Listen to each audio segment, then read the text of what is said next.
Welcome everybody to Bitcoin Live with a very special episode because it's basically all DigiByte today. And we got a panel of awesome guests. We got DigiDollar Awareness. I would say DigiByte, but it's DigiDollar Awareness. Dave, also known as Hawkeye, and Adam. Adam, you put this panel together and you had like a very good idea about sort of locking up DigiByte in order for the DigiDollar. Can you sort of expand on your ideas and what was sort of the reason to put this panel together? Yeah, absolutely. Hey, thank you for having me on your podcast. A big fan of your what you're doing. So a little intro about myself. My name is Adam Ogley. I've been in the DigiByte community for a long time. I wouldn't say I'm one of the OGs, but I am very passionate about creating that parallel financial system that we all want. We've been talking about the DigiDollar for a really long time before I got involved in the community. And it's such a monumental moment in history of cryptocurrency history.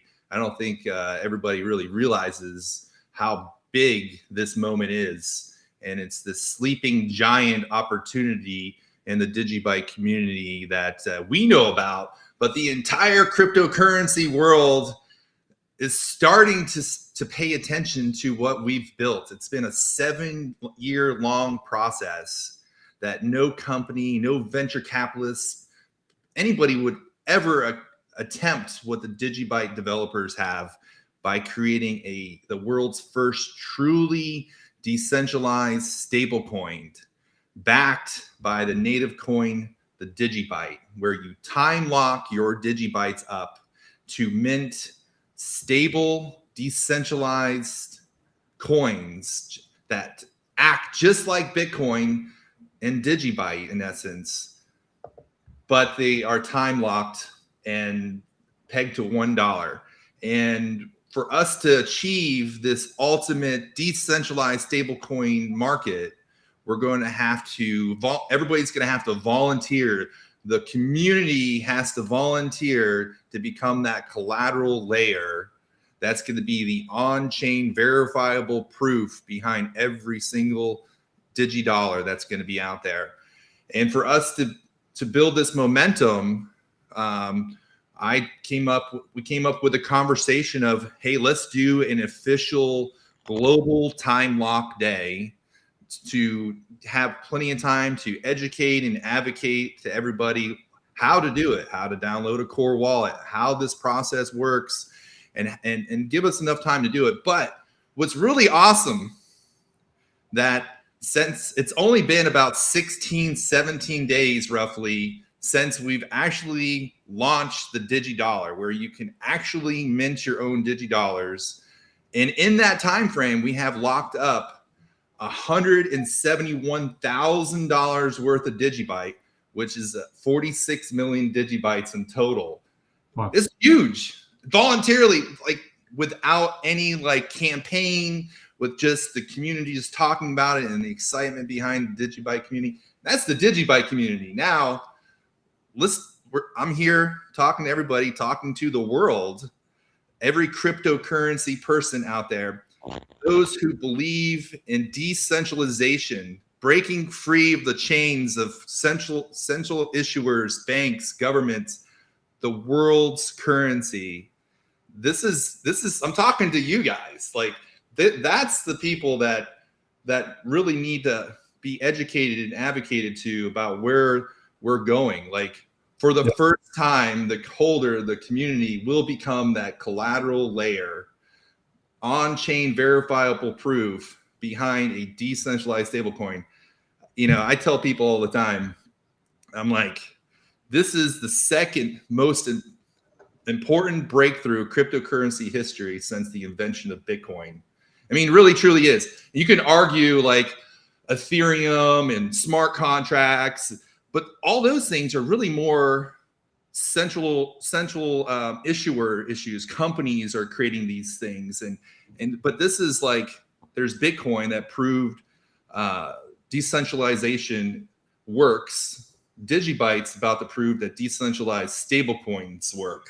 Yeah, Adam, and the rest of the panelists also. Like, I had like a short back and forth with somebody. I forgot the name on X about um, decentralized crypto stablecoins, right? Because there have been a couple, right? And you still have some, right? MakerDAO and of course the famous Terra Luna. I mean, there are different types. So how would you say, like, what distinguishes the DigiDollar from other stablecoins? Like, what is the difference of the DigiByte-dollar or the DigiDollar? Well, the thing about the DigiDollar that sets itself apart from any other business that attempted to create a decentralized stablecoin, there's been a misinformation, people using the word decentralization as a marketing tool to lure people in, thinking it's like a Bitcoin or a DigiByte, and it's not. There is some sort of smart contract between you and that decentralized stablecoin. There's really no way to truly verify that the issuer of those other decentralized stablecoins is being honest, because it's being centrally controlled to some degree. And when you mint your DigiDollars, you're doing it inside your core wallet, okay, where you can actually see it yourself. You're time locking it. You're in control of your keys, not only your keys of your DigiBytes, you're in control of your keys of your DigiDollars. And that's the difference. It's true decentralization right there from your computer, versus the other ones is still a trust me bro system. And I'm tired of this trust me bro system. I mean, every day there's some sort of exploit of issues and scams. This is the first time in history where we're in control of being our own bank.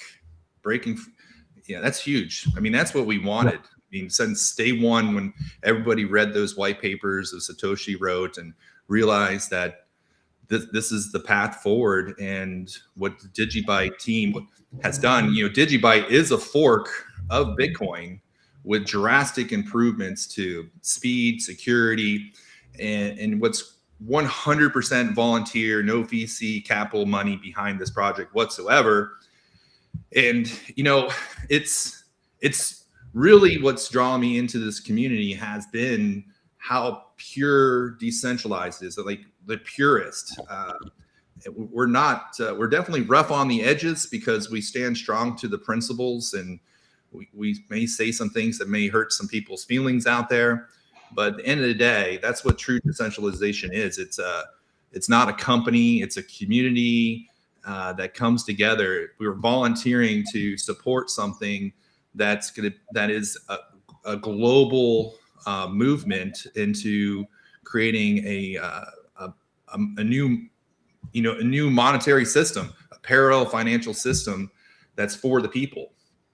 Okay. And I mean, I actually had a brochure about another company that created these tokens, decentralized tokens. They put decentralized in front of the word token, and it's like, give us your money.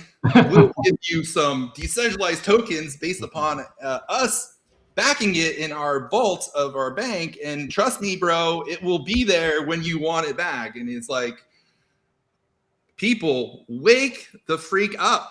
Like, what are we doing here? We know why we're here. We're here because of Bitcoin. DigiByte is improving on where we started. We need this. This is the system forward. I mean, think about all the countries out there that their financial systems have been totally crushed by poor management of their overprinting and overpromising, and just a system that supports itself. It's an over-collateralized, time-locked system that backs the DigiDollar. So in the 16 days, we've time-locked 46 million DigiBytes.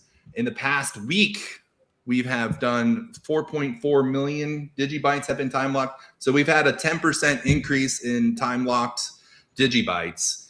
And this over-collateralized system that's been developed by the DigiByte team right now is 358% over collateralized. So an easiest way to think about the 358% is you just put a little decimal behind the 3. And that what that means is for every one DigiDollar in circulation, there is $3.58 backing that DigiDollar. So that's been a common question, like, oh, so what happens if the market falls and the price of DigiByte collapses? And that's what's so beautiful and genius behind the over-collateralized system that we have, is that there's $3.58 behind every single dollar. And then the question is, well, why would somebody put more collateral in to mint less DigiDollars when these stablecoin companies out there, you know, Circle and Tether, it's 1 for 1. Well, look at history. Look at what's happened to these stablecoin companies. Look what happened with Terra Luna. Look, and this is the first time where there's been a system in place that has safeguards or safety rails in place to protect the user of the DigiDollar and community. And we're able to monitor this live from DigiByte.io or DigiScope.me. And if the system starts to fail, which, I mean, there's been a ton of safeguards in place to prevent it. It's very highly unlikely. And all somebody has to do is time lock some more DigiBytes up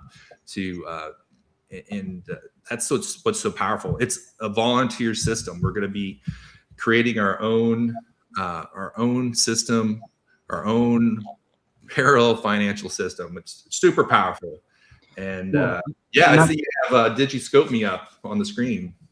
And I can imagine you also get some heat, right? I mean, because this is not, you know, this is not what they want, right? They don't want a working stablecoin that is decentralized and of the people, for the people, by the people. So do you guys already experience heat from, you know, certain corners, or is everything okay? Or, you know, is everything going to plan? Well, yeah. You want to talk about it, AJ? Heat is hilarious, dude. We experience suppression on a daily basis, but yes, once this protocol level went live, people have been getting banned left and right. So, yeah, there's definitely some heat. I mean, we are a threat to the ecosystem out there. You know, when you have self sovereignty and you are actually in all. How do I explain this? When you're in actual control of your money, no one's going to like that, specifically the big players, right? And I think that's what we've allowed here. We've allowed people to truly feel self-sovereignty, not just because DigiByte is a finite asset, but you also create with the time lock UTXO, you turn a already finite asset like DigiByte into even more scarce, but into a hard asset. You know, it's almost like having a bar of gold metal. You never actually have to sell your DigiByte. You time lock it, and it made the world's first truly decentralized hard asset through a crypto, right? Because this hasn't existed before, and no actual crypto out there is a real hard asset. Even Bitcoin. I mean, people try to take loans out of there, and there was that guy that is trying to, you know, basically create wallets that don't exist to create the new parallel Bitcoin. So nothing has actually been a hard asset to say in crypto, and we are that. We are the first of its kind that creates a already truly decentralized, you know, asset into a hard asset while time locking, and you get that power, right? And anyone that looks at DigiDollar, specifically from an exchange point of view, you know, as Adam mentioned before, a lot of these other stable-backed coins, you know, they're smart contracts. They're subject to liquidation. We aren't. There's no margin calls. There's nothing. You hold it. Only you can mint it. It's over-collateralized, and it's great for any exchange, because then instead of having to go and reach out to VCs and ICOs, as you guys know, we are community-driven. We're volunteer-driven. So we don't have that. We have to raise the money and seed liquidity ourselves. We have to provide for market makers. We have to do a lot of stuff, right? Well, this basically eliminates that, puts everybody in the forefront, helps liquidity stand alone by itself, and eliminates all these forced freezes, all these forced liquidations, and helps helps level the playing field, because that's essentially what we want here, right? The stables brought in a really toxic, weird meme trading, right? Yeah. So to say, with Solana and Ethereum, and started draining a lot of people's liquidity. And now we have DigiDollar, and the DigiDollar is the true decentralized finance that we've been looking for. This will allow a true DeFi system, a true DeFi protocol. Where, I mean, obviously it's going to take a little while to build it, but this is why it's so dangerous, because they don't want this. You know, we can create the same amount of transactions, but it's truly decentralized. It means no one can liquidate you, and everything's on chain. So you have to play responsible, and you can't really take advantage here because you're time locked. So even if you have enough to unlock that time lock, you still have to wait it out. So really changes the playing field for everybody, you guys. And one of the big criticisms against even Bitcoin and crypto in general is, of course, the volatility, right? So people say, oh, it's a nice shiny toy, but you can't really use it on a daily basis because you can't run an economy on a highly fluctuating currency. But basically, with DigiDollar, you solve the whole issue of the fluctuation and volatility in the underlying currency, which is really smart. So you can start building these circular economies that we always dream about, but there's not many around. So are there any plans of taking this to the next level and sort of starting these economies? Like, because now with the DigiDollar, you can actually really build economies. Yeah, I mean, ideally, yeah, that's the next step. Ideally, right now, we would like to get some type of integration, some type of adoption to make sure that we offload our DDs, because as we all know, people like to diversify their portfolio. So I'm sure that a lot of the people are looking forward to use the premise of the stable for literally that, a stable to go acquire other assets and start making their money work, because that's ideally what this game ends up being. And now, like you mentioned, yeah, I mean, the volatility does lower a little bit. I wouldn't say it's all the way gone, but what it allows us here is for us to control that volatility, right? It allows every user base to kind of sit here and see within a future parameter of what the volatility can look, and help you manage the way that you transact with your DigiDollar.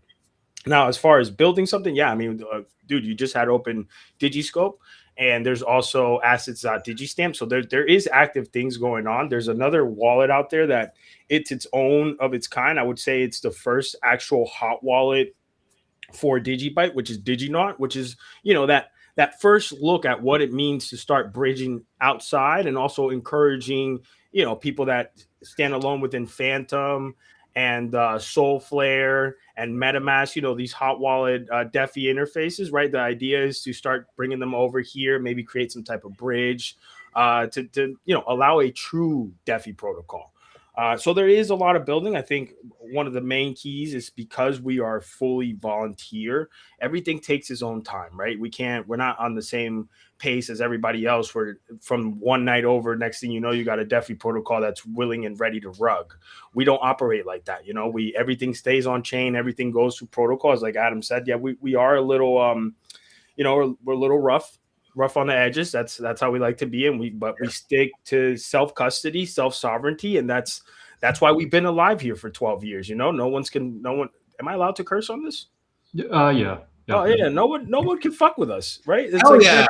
That's really the truth, dude. I mean, I've tell people all the time, go on your AI, and then Jared, he created Block Index AI, where you could battle out other assets. But even so, bro, go to Grok, go to any of these AI engines, and just battle it with DigiByte, and it never loses. These are one of the things that I hold as a stronghold when I go and debate people about, like, Ethereum or Rune or any of these stables. It's like, bro, yeah, okay, but how many times have people been frozen? How many times have people literally just flat out lost their stable coin and all of a sudden don't understand why? Because Soulflare decided to just wipe out their account.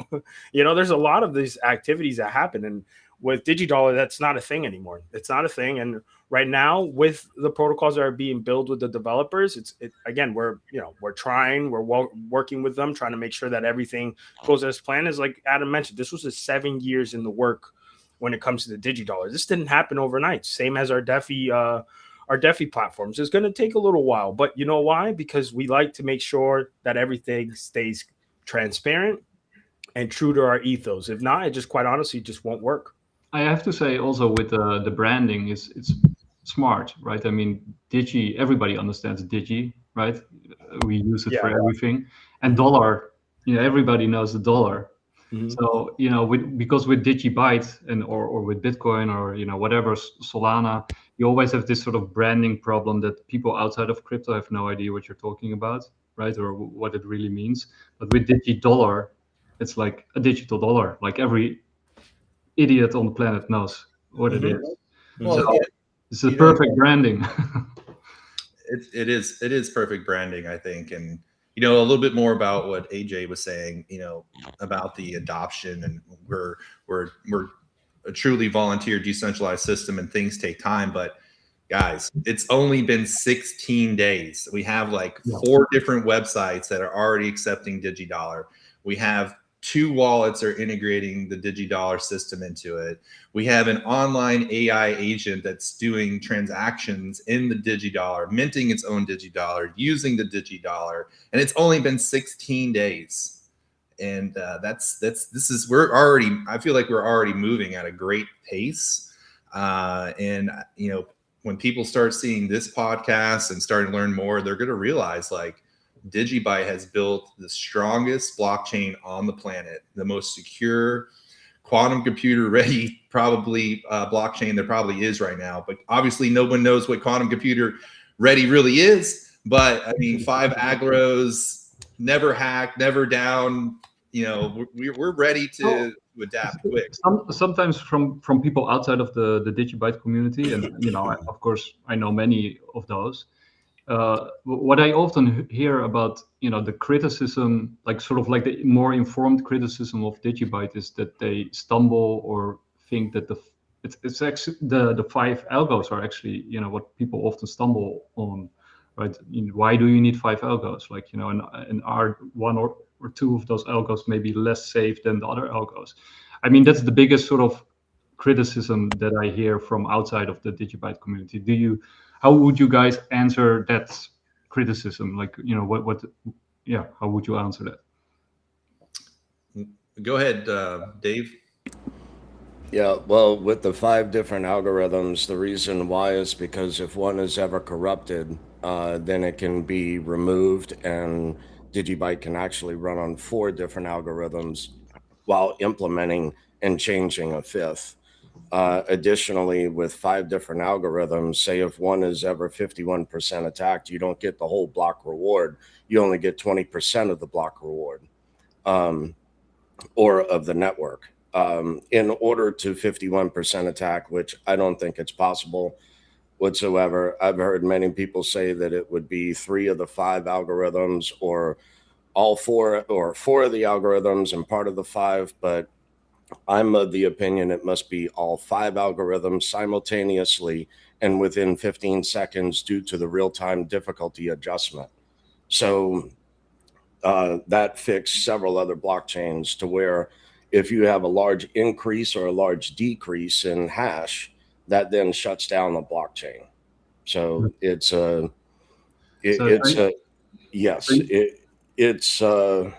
my opinion, there's no one else that comes close to that. I mean, one could argue Verge that runs on 5 different algorithms as well. But I mean, the 5 algorithms came from the NIST list. So, I mean, of SHA-256, Scrypt, Skyne, Autocrypt, and Qubit. But again, say quantum is ever a thing in the future, we have the ability to, move SHA-256 aside and then implement something else like RandomX, ProgPow, whatever it may be. But thank you for having me on the space. But I come at DigiDollar in a little bit of a different approach. I guess to start off, I began in DigiByte in late 2016, early 2017, was in the awareness team with Laura, ran booths, all that kind of stuff. So I'm for what Adam is doing as well, as far as outreach and awareness on the project. But I come at DigiDollar in a little bit of a different approach in that, you know, I'm legally blind from type 1 diabetes. And so navigating crypto for me has been a little difficult over the years. 2017 bull run, I almost had to leave the United States and move to Mexico over the cost of insulin and losing my benefits. And I have, you know, retina, glaucoma surgeons, all of this kind of stuff, very expensive. After 2018, I used the bear market to learn how to structure myself. And in 2019, I formed a trust and I donated all of my assets into the trust, including rental property, crypto, everything. And so for me, I use the EIN of my trust rather than my SSN or my social security number. And that's how I navigate through crypto. But the DigiDollar offers me such I mean, this has been the missing piece to my puzzle for many years, in that in 2021 bull cycle, I had to, you know, IRS form 1041 for trusts and foundations is 37% long-term capital gains. So, you know, for me to leave, you know, just say if you take $1 million out of crypto, that you're leaving $370,000 on the table. Whereas now, through DigiDollar, I don't have to forfeit that amount. Mm-hmm. I hold custody of that. It's a loan to myself or a loan to the trust. And I still hold that equity. I still hold that DigiByte within my own core wallet. So, and there's no transfer of value within a smart contract. So therefore it does not impede or infringe upon patent law. So by me being able to lock DigiByte into the DigiDollar and take profit that way, I pay 0% in long-term capital gains. And I think that alone is going to appeal and apply to many other blockchains out there looking to take profit during a 4-year cycle. So yeah, it's over-collateralization, and I'm good. I took profit in 2017. I sold 26 Bitcoin just to pay off credit card debt. I wish I still had and that was at $1,200 Bitcoin in January of 2017. I wish I still had the ability to buy 26 Bitcoin for like $28,000 or $30,000. I think we all today. Right. I mean, and this is the missing piece that I think that we have had in crypto for so many years. So now I hold custody of it. I can pay it off, and there's no margin calls. There's you cannot pay it off early, but there are no margin calls, no interest on the loan, no third party. Yeah. I mean, it's just, this has been the missing piece. These are really important points that you bring up, and it takes away a lot of stress also from the situation, especially in your case, of course. And I also like the way that you flip the criticism around, right? Because you can actually say that sort of the vulnerability is actually its strength, right? And so these are really good points. Did you guys actually have other communities reach out to you and, you know, sort of asking like, how did you guys do this, and can we get involved with you guys building bridges? Has any of that happened? There definitely has been. There definitely has been outreach out there. You know, we have a lot of new members from the XRP community that's been coming in. There's CASPA, some people from CASPA. There's a fun space that we ended up doing. Thanks, Adam was there. It's called Spaces Media, and you know, we were able to basically raid that place like with all the DigiByte community members. You know, and we were, you know, but one thing that DigiByte community does is the holders aren't just shillers; they're educators. You know, they pride in what they know, they pride in self-custody. Can I jump in there for 1 second? Yeah, go ahead, dude. Yeah, my bad. No, that's okay. You know, my brother Jan is a big XRP fan, as you know, some of you might be aware of. But and I have nothing against XRP personally, right? I mean, it's not my thing. I mean, but Yeah. the community, the community of XRP they're full of shillers. Sorry XRP community, but what I like about DigiByte and Decred and Monero, and these people are usually educators, right? They try to educate and get people involved. And with XRP, it's always like, oh, that's trash. This is trash. Everything is trash. There's like going to be one giant collapse of everything, and then XRP will arise as a phoenix from the ashes. That's sort of their whole. Yeah, it's their OMO. Yeah. Yeah, it's true though. But that's a lot of people in crypto. They don't really understand what they invested in, and they're just like, yeah, we're just going to go to the moon, and that's it. And I think that's what helped bring people over to DigiByte. The fact that a lot of look at us, bro. A lot of the community members, are my bad. I could talk. You guys, I'll back out.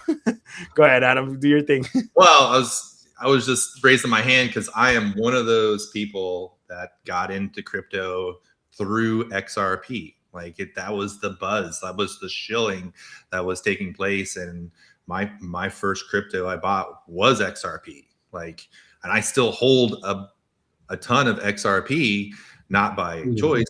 I'm locked in, So when the price goes up, I will be converting that to DigiByte one day. But yeah, I look at XRP, Solana, and Ethereum and Bitcoin, because those are the big guys in the room, right? Yep. I look at them as kind of the gateway into cryptocurrency. And once somebody gets into that space long enough and they actually ask questions and want to learn more about crypto, they're going to start to educate themselves and eventually find themselves to a project like DigiByte that has a core wallet, that's a layer one, that actually is focused on true decentralization. That's how I ended up here. It's from, learning the hard way. It's a very expensive education that brought me here. And once I've learned about DigiByte and kind of got through the whole no company, no VC, 100% volunteers, and really started to understand the different personalities and the people that are here. And even if you don't agree with somebody else in the DigiByte community, or there's a personality conflict or whatever, this pure decentralization, like-mindedness that keeps us together. It's what keeps us together? It's that we all truly believe in that parallel financial system that we want, and we kind of overlook our differences when it comes to that point. And, I could have an argument with Dave or AJ about something, but at the same time, that's not us leaving the community. That's not us personally hating each other, because we all believe the same thing, and that's what's kept us glued together. I mean, going on 13 years with DigiByte since day one, and I don't see DigiByte going anywhere. We're talking doing 10-year time locks with the DigiDollar. We're talking a decade, and a lot of the people are talking decades right now for DigiByte may not even be here in a decade, and there's talking decades. We're looking beyond ourselves. We're thinking of our children and their children. The bigger picture is what keeps us together. It's, if you talk to Johnny Law or anybody else in the community, they'll probably bring up something bigger than themselves. It's bigger than one person. We're a community of about 1.4 million people roughly in this together. We're growing daily. I think there's been since in the past 7 months, I ran some numbers on it, and there's been I want to say it was close to 200,000 new wallets in the past 7 months that have been opened for DigiByte. Anticipation of what's happening. We've seen an explosion of growth. I mean, if you've been paying attention to the charts, we've doubled in value in the past 30 days. The DigiByte has, and I think the momentum and people are starting to realize what's happening. And I like seeing the chart go up. Because it brings in new people into our community so that we can educate them what's taking place. Maybe the chart caught their attention, and now we get to educate them. I wish it was the other way around. We educate them and then they bought, but it is what it is. It's how human nature works. I would love to see a huge green candle take place. I won't be selling because I know the true value of the DigiByte, and why sell when you can mint DigiDollars and you can access the value of your crypto without selling it. Why would you sell? But hey, people trade, and I get it. But at the end of the day, a big green candle brings new people in the community so that our team can educate them. 100% volunteers, right? Nobody is getting a paycheck. So when we're out there, oh, go ahead, Dave. Yeah, back in the old days, we used to say follow the hash. And the same is true as of today. So over the last, I would say, month, I've witnessed DigiByte go from about 20 petahash to a little over 60 petahash. Right now, it's hovering around 40. That's just under SHA-256. So yeah, follow the hash. And I mean, I'm finding a lot less blocks lately. I have over a petahash of SHA-256. I've been a miner for many years. And again, that's another aspect of looking at the DigiDollar is the mining aspect of mining the coin, because the last is minted in the year 2035.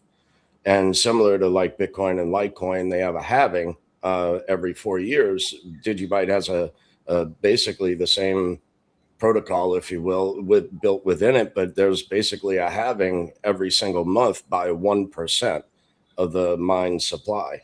That's how you get to the last one minted in 2035. So I've pointed miners at DigiByte and have been mining to Fenix Pool and a few others. I know Adam can touch on that a bit. But yeah, follow the hash. I'm just mining as much as I can right now, because every single cycle I've seen, like 2017 cycle, DigiByte went to 14 cents, and then 2021 touched 18 cents. Is 20 cents too much to ask for this cycle? I don't think that it is.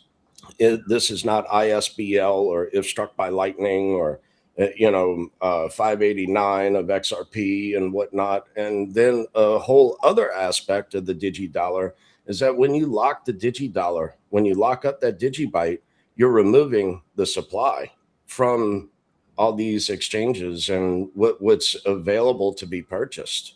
So it's going to become even more and more scarce.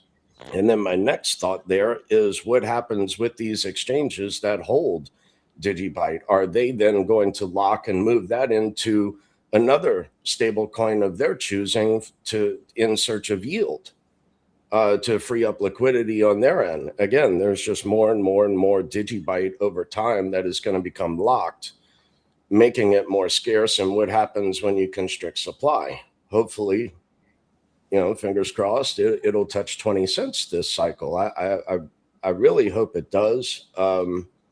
But my hopes are much higher than that. But again, this for me is my long-term play. I've been in crypto since 2014, and every time I go out and I analyze other projects, I always come back to DigiByte and, to your XRP friends and whatnot. There is actually a proof of work out here that does work. Yeah. Also back on the follow the hash, right? There are exchanges that have a huge mining operation to mine DigiByte. And I encourage everybody who invests in the DigiByte from the retail side, get a little solo miner and start mining your own DigiBytes. If you believe that to forever hold your DigiBytes, to utilize minting your own decentralized stablecoins. So when you're mining your own DigiBytes, you're taking virgin coins away from other exchanges that are using that to build their pool, their store of DigiBytes that they sell on their exchanges. So every time I look at it, for every time I mine something, I am creating more scarcity at the exchanges that are doing this. So if you believe in DigiByte, invest into a small miner. They're super cheap nowadays. I mean, you can get a decent one for like, if you can go big like Dave, but if you don't have the infrastructure or way to control the heat, they got these hydro cooled, nerdquakes that are nerdaxes that are like 12 terahashes for like $600. And you can hit a couple blocks a month on that for sure. And but those are non-KYC coins that you're getting that are virgin, never hit the market, that you're in control of, and you're helping support the network, and you're helping actually support scarcity that's being available on these exchanges that are being sold. And that's what's so powerful that brought up this podcast is the global time lock day that I've been talking about, and everybody's been talking about time locking their coins. And so I said, I'm going to create a campaign, and I'm going to do hashtag global time lock day. And it's like, what day do we pick? And I came up with September 17th, and September 17th is the United States Constitution Day, right? And that's a big date for the United States. And to me, this is DigiByte's Constitution Day, where we're going to be signing on the blockchain our commitment to DigiByte, the future of the DigiDollar, without getting more circulation into in the DigiDollar. That's the only way we're going to get true adoption. And it's going to take the community and every other decentralized minded investor to see the future of the DigiByte. We're looking decades out. We're thinking about our children's children, and it's a commitment to DigiByte. And so I came up with Time Lock Day, Global Time Lock Day of September 17th, 2026. It will give us enough time to continue to educate and advocate, get people to download the core wallet, because that takes time. When you download the core wallet, it may take 3 days, 4 days, 5 days to actually download the core wallet, because once you download the core wallet, you're actually supporting the network. You're part of our decentralization. So, and it's what true self-custody is. You own those coins. They're on your computer. There's no one between you and those coins. It's not like a Ledger wallet or a KeepKey wallet or a Tangent wallet or any of these where you're now trusting a company with your crypto. And yes, you have your 12 or 24 seed phrase that in case you lose it, you can access it on the ledger. But when you self-custody, you are that seed phrase. You are your own ledger. You are your own tangent. You have that responsibility. You're your own bank. And then also the benefits when you self-custody, when you take your coins off of an exchange, there's been many exchanges that fail. I mean, just in this past month, we had two that announced that they're going insolvent. You got Bitmart, and then what was the other one, guys? It was like Bymart or something, or there was two. But there's also one in Holland, actually, a smaller one, Knaak. So go down. Mm-hmm.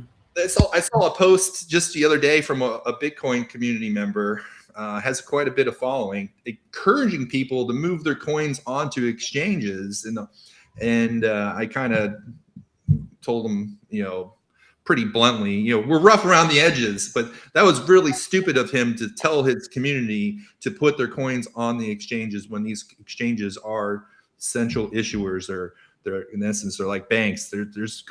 They could fail. They're not there forever. DigiByte with your core wallet, same like Bitcoin with their core wallet, or Doge or any of these layer one coins, that's forever. It's forever. You're in control. You're in the driver's seat. So it'll give us plenty of time to educate and advocate for people to what a core wallet is. I've actually written an article about how to even set up a wallet inside the core just yesterday. We just need to start educating more. I mean, we've been educating for a long time, but our volunteer group that's on, volunteering on the marketing, Dave and AJ and a bunch of others, we're really fine tuning our alignment and trying to nail down, all the little things all these questions everybody has. So if you have a question about how to set up a core wallet or anything with DigiByte, you can hit up any of us here. We'll take time out of our day, absolutely, to help you. Yeah, go ahead, Dave. Yeah, one other thing, you had mentioned about a lot of the Bitcoiners sending their coins back to exchanges. The reason why that they're doing that is because this latest breach or hack with CoinKit and all that, or CoinKite, using a low version of BIP39, Bitcoin Improvement Proposal 39, which is the using seed phrases. So a lot of us, like myself, I still use old Bitcoin wallet addresses that were pre-BIP39. And again, that's not trusting any third party to utilize a lower, I forget the term that they used, a lower version of 128-bit for the seed phrases, a more inferior version of that. So my question then becomes, and I've said it for many years, is how long, being that I'm of the opinion that AI helped breach this, but and that's just current AI. What is AI in the future going to be able to crack as far as the 128-bit? And there's only a certain number of words within that data bank, and so I rely back on old Bitcoin wallets. And same thing now with DigiByte. You don't have to rely on the latest firmware or this or that of any of these other third-party wallets. You can just go straight to a core wallet and create paper wallets from there. So that's what I do also as a miner, is that the amounts that I get from block rewards is I then, do like Satoshi did. And, for every block that is found, you create a new wallet. It's not all held within one wallet. And it was far before the BIP39. You're not just going to guess Satoshi's wallet by guessing 12 or 24 words. That's not going to happen. It's encrypted in a different manner before BIP39. And again, you can do the exact same thing with the core wallet. And then you have the ability to back up your .dat file of your core wallet, currently at 9.26.5. But you can create an infinite number of wallets in that manner. And, because by spreading it out across many other wallets, you're not taking such a huge risk in having all of your funds locked in one wallet. If that one wallet is then compromised, you lose everything. So I spread many wallets across many different things, but the BIP39, the seed phrase, I think is the next thing that they're going to hack. And I'm curious to see who's next in that aspect.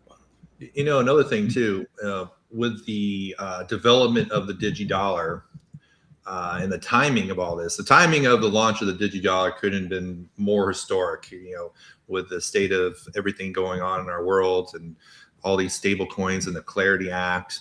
And then also at the state of where AI technology is today. I mean, Jared and the DigiByte development team had access to all these AI available softwares to use.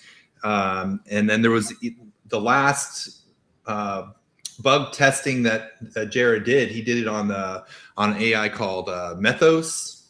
It was banned by the NSA. So our blockchain has been proven to be Methos resistant, debugged, found no issues with it. So we may be the only blockchain that could probably state that, just because of the timing of everything, right?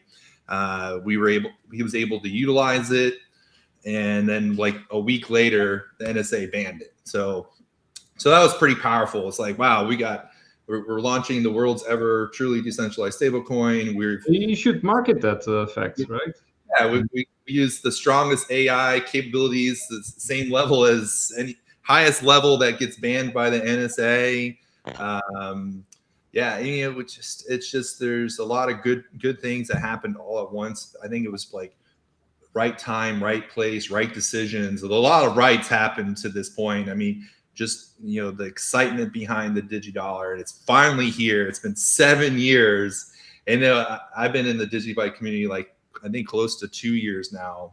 I came really vocal and really involved probably more like November of last year, really diving in because I was just moved by the power of the DigiByte. I'm a business entrepreneur. I own multiple businesses, and you can see the opportunity of the DigiDollar, and seeing all the stablecoin talks from all these different banks and governments talking about it, and you're realizing like, wow, this is CBDC system, the central banking digital currency happening right now. All these like Terminator movies and all this sci-fi stuff that we've been watching as a kid, and we're like literally seeing it unfold in our own right in real life. You're like, oh my God, this is really happening.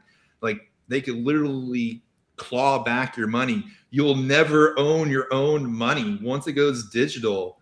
They say in the United States that they banned CBDC right till 2030.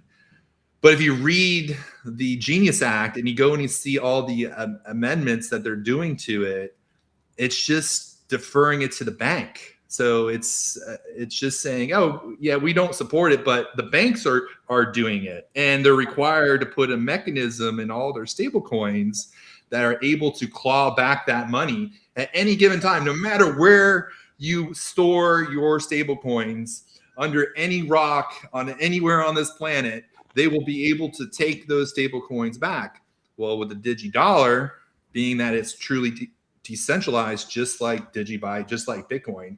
So you have a stable coin that acts just like DigiByte, Bitcoin. I keep mentioning Bitcoin because that's the king of the but it's pegged to $1. So you get the true decentralization, but with a stable coin for the first time. To your point, right? I mean, you see it with Iran. Each time they use something else than Bitcoin, maybe they should use DigiByte or DigiDollar, but each time they use a stable coin of some kind, America sort of claws back, whatever they earn or they find it, and then they claw it back. Yeah, billions.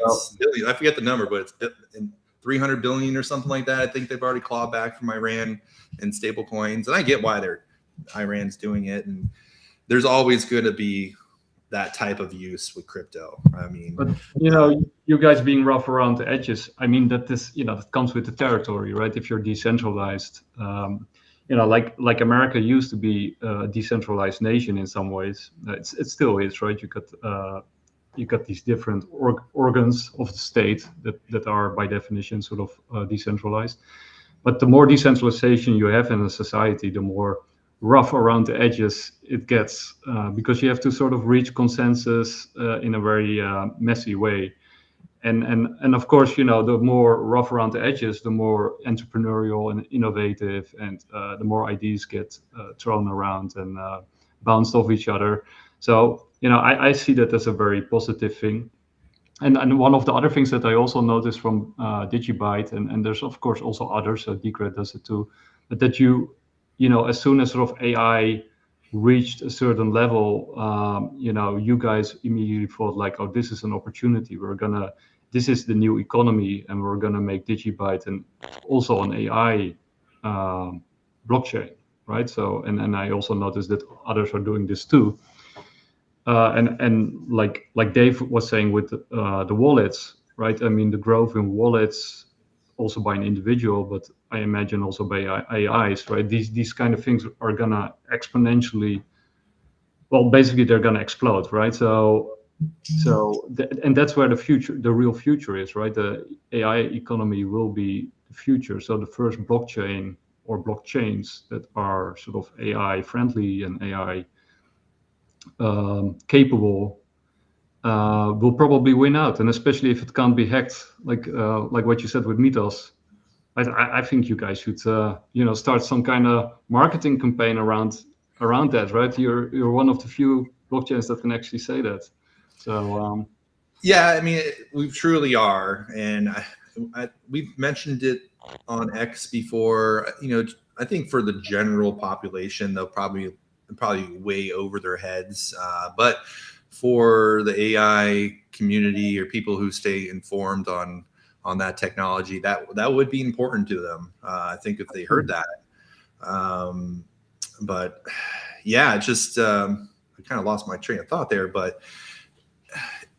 The AI friendliness, right? So Yeah. what is DigiByte doing on that front to facilitate AI? Well, I think with the AI, I mean, the community was well aware at the beginning. I think one of the things that we did to accelerate the DigiDollar was the DigiSwarm AI bounty specific, and we raised a little bit over 1 million DigiByte to accelerate. And this was what allowed Jared and DigiSwarm to go in there and hard test DigiDollar really with AI. And that's been one of the things that can bring people in to know that we are trying to quantum proof as much as we can while testing this these new AIs. And it's a crucial thing when you have a community like this, because it goes back to the community being educators. And as you said, like, how would we realize an AI community? It's simple. You have Enigma out there in DigiScope that's, to my understanding, is more than likely transacted in DigiDollar. And there's going to be a lot more of that because, as these feeding AI with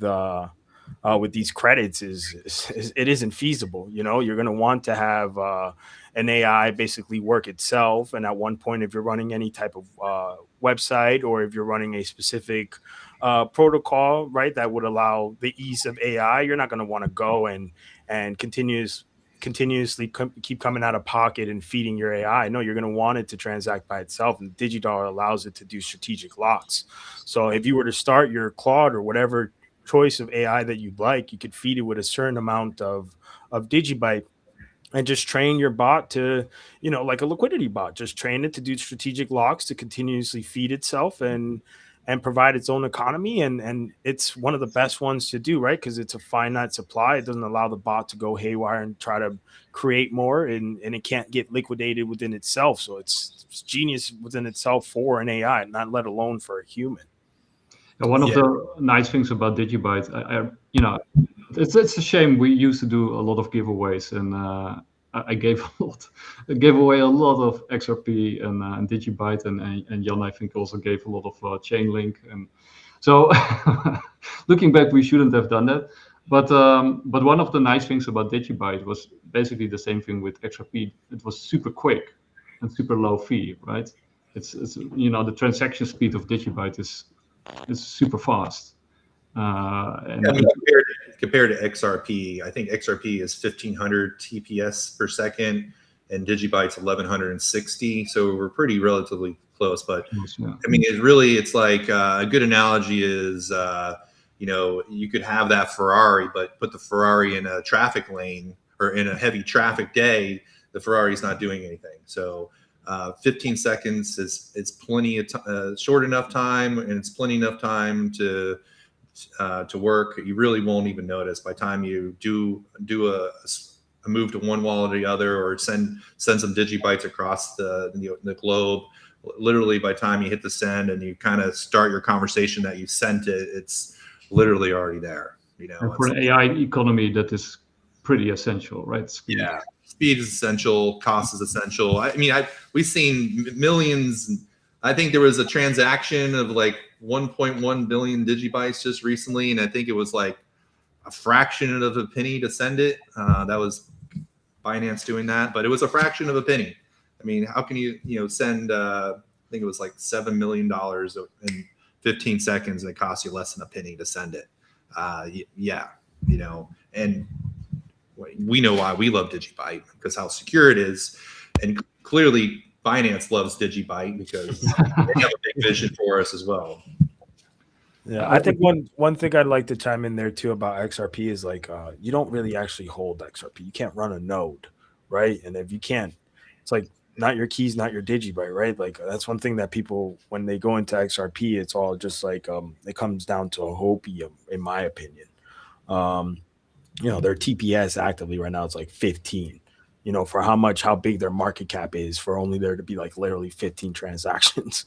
It's a little sketchy, especially with the way that they are, you know, with Ripple basically dumping on them every quarter. It's a little weird to me, you know. It's just, I don't understand. And then I get why people go into it feeling like it is something, but honestly, I mean, we know you still don't actually hold it. Go ahead. I see Dave wants to go. Go ahead, Dave. Yeah, as far as the XRP, well, to stay on topic, I've held XRP for many years back at a half of a cent, and it was Cliff High that brought me to XRP, one of his reports, and I mean, I sold off, but you know, in 2017, it's like, you know, my little $1,000 for that month that I put in turned into like $700,000-800,000, and it's like, now what do I do? But anyway, as far the only issues that I have with XRP is one, the 42% of the known supply being redistributed every month, you know, for sales. And the second thing is you cannot have a CEO and be decentralized. So it's the coin of Ripple, the XRP or XRPL. It's the same thing. I mean, it's the same thing as me saying DGBL. Every blockchain is a ledger, you know. So I get the distinction, but it's like so many people get confused when they hear XRPL, and it's just ledger. It's layer 1 protocol. But those are the two things that I take issue with XRP. The other is all the, you know, they're batting 1,000 on every conspiracy theory out there. You know, it's like I've heard 589 since 2017. Yeah. You know, and it's a bit too much. I mean, look, when it happens, if it happens, great. I wish everyone the best, but all the FUD and fear mongering that goes around out there, and it's going to $1,000 tomorrow at noon, that's all a bunch of BS. It's just people playing on the weak minds of others, and it's, you know, in my opinion, it's wrong.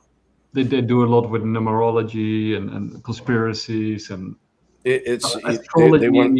It's like it's well, it's I can understand it if and when it is used, okay, but the other problem I take with ISO 20022 is that the clawback feature. That's why many other blockchains will never be ISO compliant, because financial institutions and banks and everywhere else, they want the ability to claw back on a blockchain.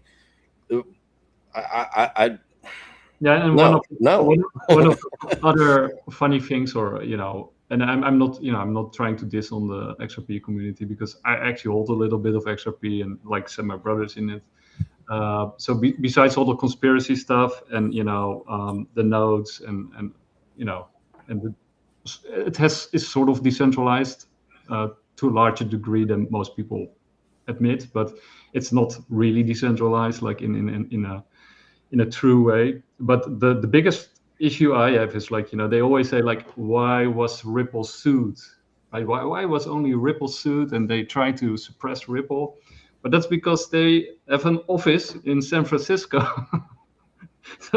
So you can actually knock on their door and sue them, right?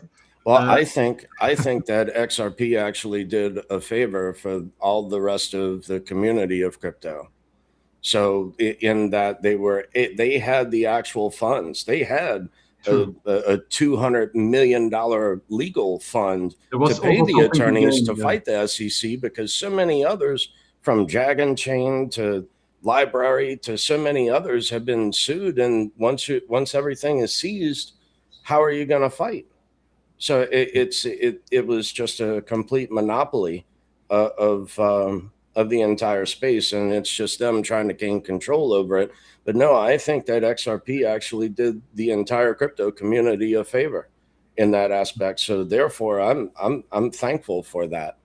But I mean, the reason that they could be sued is, of course, that they had an office, right? That they're not like really decentralized. You can actually knock on their door. Well, they were trying to prove like the amount that was paid to Jeb McCaleb and all of this kind of stuff from the early days of it being a security. But okay, well, what about Vitalik and Ethereum at that point? So, I mean, that literally was the definition of what they were fighting. Well, you know, I'm an investor in XRP, and you know, when they created their stablecoin, before I was even really familiar with the DigiDollar, right? I was before that. I'm not saying this because I know about the DigiDollar today, but when they went and they created their own stablecoin, and I felt a little bit like betrayed. I'm like, wait a second, I'm dumping my money into XRP, thinking XRP was supposed to be the rails, and now there's a stablecoin. How does their stablecoin benefit me as an XRP holder? I felt like they kind of left their investors kind of behind, and they used me as the liquidity to create their stable coin. And I'm like, you know, and then they're like, oh, wherever we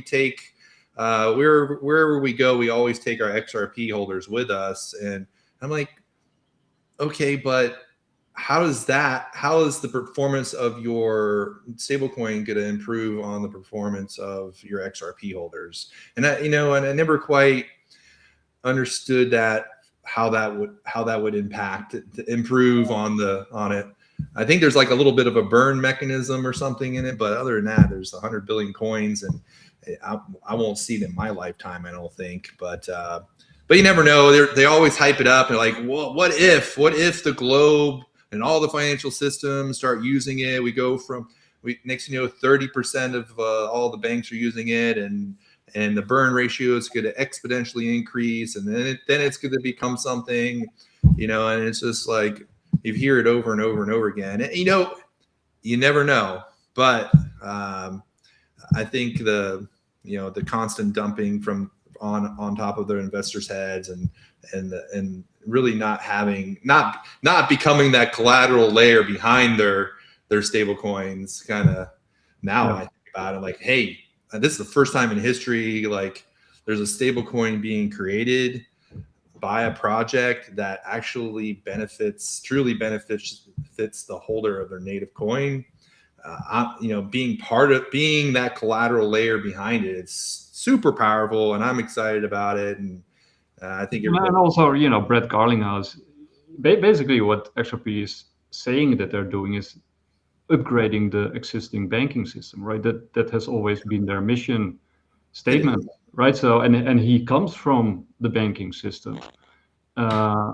You know, he even wears, you know, all the paraphernalia, right? The business suit. You know, he always hangs around with the WEF people and all the governments, and so it's kind of curious, you know, like, you know, how it's gonna disrupt or change the system in any meaningful way except upgrade it, right?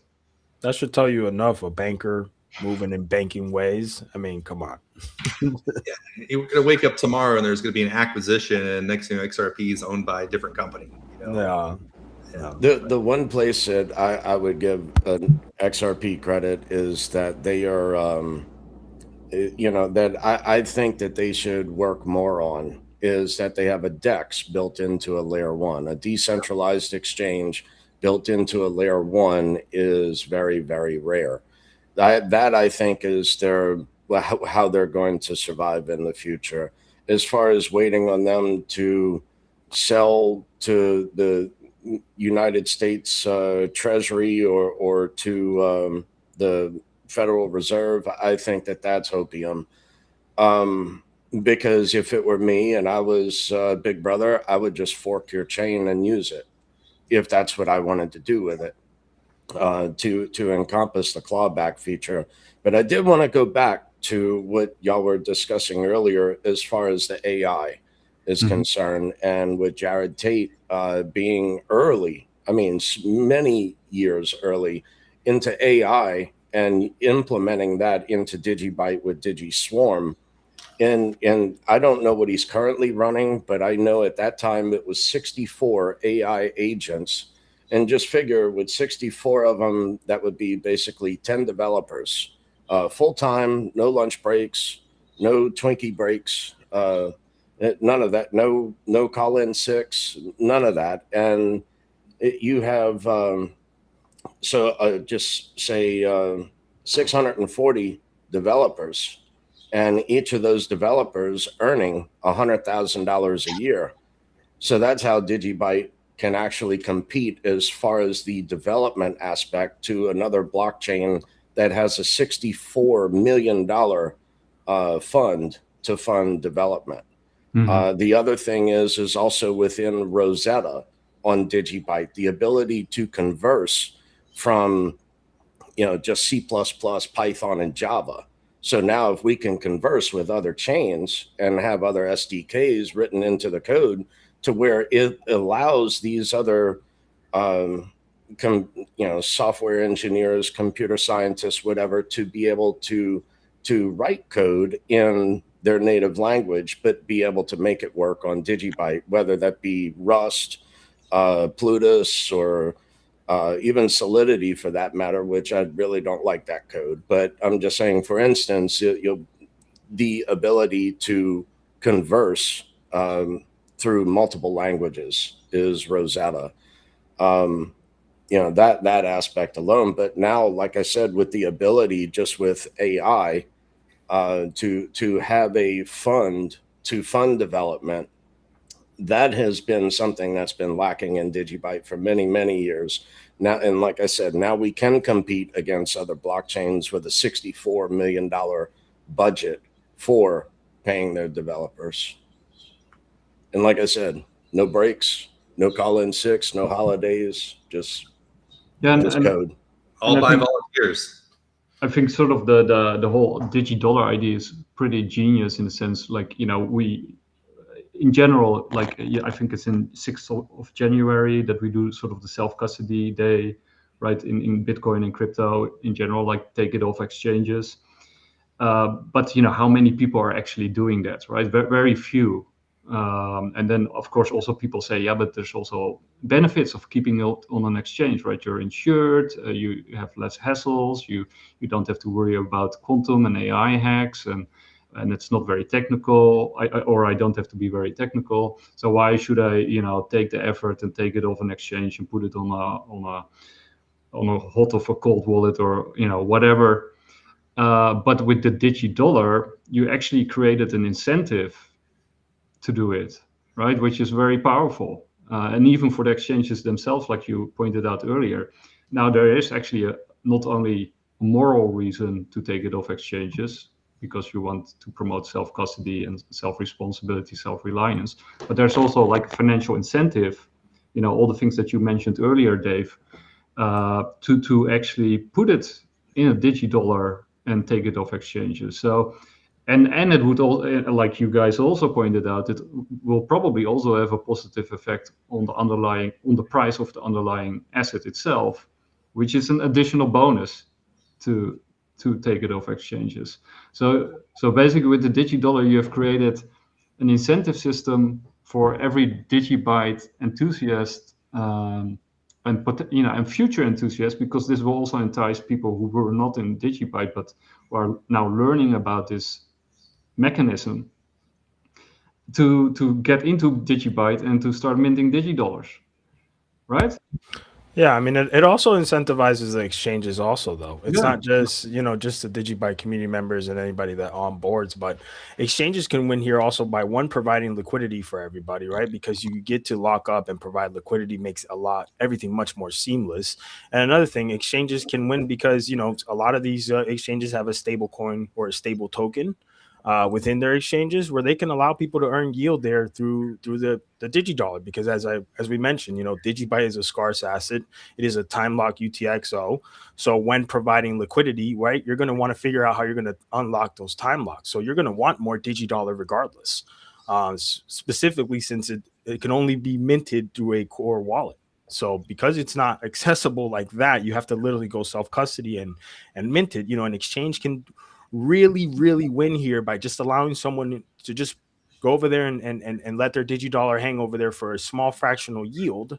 and everybody could win. So this is it's a big game changer. I think what's happening with a lot of the institutional places, they don't really know how to go about it because of how much control the DigiDollar allows everybody, right? It allows them a lot of control. It allows the holder within itself a lot of controls, and even developers, right, to help AI transact in DigiDollars, to help them build. Like, this is a big tech advanced protocol that has never been done, and right now it's in the very, very, very first infancy of it. But I'll be honest with you guys, I know that everybody out there is what I believe is just waiting for the right amount of circulating DD supply, which we're getting there. And I think we'll start seeing a lot of these more institutional plays, start to provide liquidity. I mean, it only makes sense to have this stable. It's a lot less riskier for them to establish transactions in a decentralized stableback coin than one that operates on smart contracts that, as they know, pretty much people go and dump on them too. Exchanges are aware that a lot of the USDC and, tethered stableback coins stableback coins that are like in Ethereum and Solana, when they go into these pump fund, Bullex, and these type of exchanges, they'll create these shit memes. They'll they sell the LPs right back to the exchanges, and the exchanges lose, right? Because what ends up happening, everybody dumps and just tries to get their money back. Well, with DigiDollar, you level out the playing field on their aspect too. You know that people aren't just gonna willingly give up their DigiDollar. They have to unlock their native asset. So it gives a different psychological play to the trader, and it actually solidifies a better reward system for everybody, right? Because you shrink the volatility and you shrink the risk to managing your asset kind of situation there. So you give more of a sense of security, right? Nothing's financial advice, and anything can happen at any moment. But through hindsight, it's like, yeah, bro, at the end of the day, you're making sure that this is more leveled and not just fun, but necessarily just it sticks back to what it was all meant to be, which was fundamentals, So yeah, sorry for the long-winded. Yeah, I mean, I tell people, AJ and Dave, they've been in this space a lot longer than I have, and they know the down to the nitty-gritty. But I kind of bring to the community, like, as a first-timer feel to it, like what makes sense to me. I think anybody, like you mentioned before, is like, well, how can we use crypto as money if it's not stable? And I'm like, well, then I'm like, wait a second, crypto will never be money because it's not stable. But the vision of the DigiDollar is here to fix that problem. That now we have a stable, a truly decentralized stable coin pegged to a dollar that can now not fluctuate, and I can go out and spend it, and I can access its value by time locking access it by time locking my collateral, my DigiBytes. And I'm like, wow, this is huge. And it's like, now we actually have stable money. It's decentralized. What you got, Dave? Yeah, something else I forgot to mention, and I haven't heard yet, is something that would appeal to everyone also, is that whenever you do a DigiDollar transaction, it comes across as 0.00 within that transaction hash. So it does not show a value. It's just a loan to yourself within your own wallet. So it's not like if you go to move $1 million worth of DigiByte that it shows $1 million on that transaction. It comes up as a zero value. Layer of privacy. I thought about that too, because I was like, as an employer, and if I was going to pay my employees in DigiDollars, I don't want my staff to know how much I'm paying each other, right? So I could pay my staff in DigiDollars and nobody will know. They would know there's a transaction, but they wouldn't know how much they're getting paid. And that's big for a business owner. Like, yes, employees will talk, but there's a difference between talk and actually knowing, what they get. And it could really erode a business pretty quick, because somebody's feelings may get hurt that they should be getting paid more. And whenever, as a a business owner, whenever that takes place within the office and everybody starts talking about money, it really creates a dynamic HR issue you're trying to resolve. And you know, they don't know all the details of how you run your business or why things are, but you don't want them to know specifics, so they have privacy there. And then you know, from a business owner, to be able to create my own treasury of DigiBytes, so that if I need to go buy a vehicle or need a loan to expand the business, you know, I have a big goal to one day create my own homeowners insurance company. I come from the property damage restoration industry, where there's a major pain point issue with property repairs and insurance companies not being fair. And I'm like, you know, this could be a great tool for myself to take what I earn and create DigiDollars to create that in homeowners insurance company. That's a huge goal of mine, and I still think about it every day. So there's great opportunities for institutions to create that treasury, to be their own bank, you could be your own Michael Saylor without creating the company. You are that. You have access to be your own treasury with your own rules. There's no terms to the loan you're going to give yourself other than the maturity time frame of that time lock. So that's the only term. You don't have to do monthly payments. You don't have no interest on your money. There's no nothing. It's just, that's the only term. You're time locked and you can't access it until it matures. But then you have to return the exact amount of DigiDollars to unlock your time lock. At that point, those DigiDollars that you return are burnt out of circulation. That time lock is released. You now have access to your collateral. And what you do from there, you could, you know, offload it, you could re-time lock it, give yourself another interest-free loan. There's a lot of options here. And then from a business owner, you know, when you're trying to expand your business, have a interest-free instant loan to yourself is huge. So I'm super excited about the future of the DigiDollar. And I mean, I've had great conversations with stablecoin companies and with COOs of exchanges. I went to the Consensus 2026 conference, and I was there from the moment it opened to the moment it closed, all 3 days. And my goal was to talk to every single person there that has a booth and listen to as many presentations as possible to understand where we're going in the stablecoin market.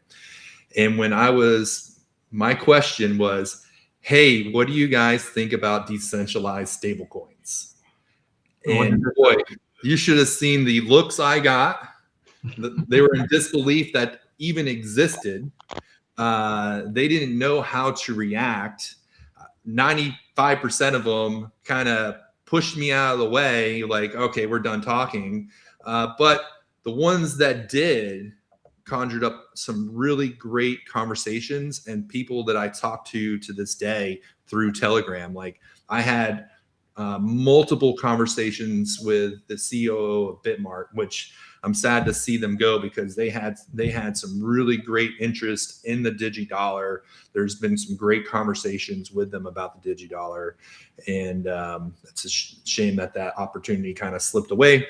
But if a COO of an exchange is interested to find out about the DigiDollar, there's other COOs out there probably doing the same. And the conversations are taking place. They are watching everything that we're doing. They're looking to see if this is going to be successful. There is accumulation taking place. There is manipulation taking place. And they're watching. We're on the world stage and we're being watched. What's going to happen? Is the community going to align themselves to come together to do these time locks? Now, I know that we're talking about doing an official campaign of September 17th to do a global time lock day, but you can time lock anytime. Like right now, 46 million DigiBytes have been time locked. $171,000 worth of DigiBytes have been time locked in only 16 days since it was launched. So I think it's going to happen. The goal, the ultimate goal, and AJ can jump in here, is we want to see like 2 billion digibytes time locked. If we can hit that goal, we can see some real change in the stablecoin market, where we'll have enough circulating supply to say, here we are, the world's first truly decentralized stablecoin, backed by its holder, its community, as the on-chain verifiable proof behind every single coin. And what that would do to the DigiByte community, what that would do for security of the stablecoin market, for not to be liquidated.